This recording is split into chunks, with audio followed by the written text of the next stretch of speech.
তো আখিরি জামানার নবীর উম্মত, তাই না? হ্যাঁ, আমাদের এই আখিরি জামানার নবীর নাম কি? এটাও বলতে পারবো না। এটাও বলতে পারবেন না? না, আখিরি জামানার নবীর উম্মত আপনি, তাই না? আমিও আখিরি জামানার নবীর উম্মত। এই কিন্তু শেষ নবী। এই নবীর নামও আপনি জানেন না, তাই না? শিখা লাগবে। আচ্ছা, যাই হোক, আপনার মতো হতভাগা বহুত আছে। অনেকেই আছে, কিন্তু আপনার মতো হতভাগা আছে কিনা আমি জানি না। কারণ কি জানেন, আপনি যে নবীর উম্মত সেই নবীর নামটা আপনি জানেন না। হিসাবটা বুঝতে পারছেন? আপনাকে কিন্তু বলা হবে কবরে 3টা সওয়াল করা হবে, 3টা প্রশ্ন করা হবে, সেটা জানেন? না, কবরের 3টা প্রশ্ন জানেন?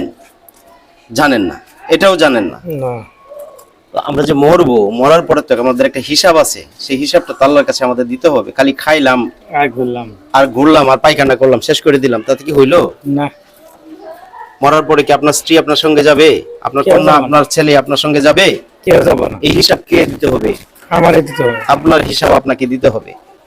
তাই আমরা আখিরি জামানার নবীর উম্মত, সেই নবীর নামটাই আপনি জানেন না, তা আপনি কি হতভাগা না?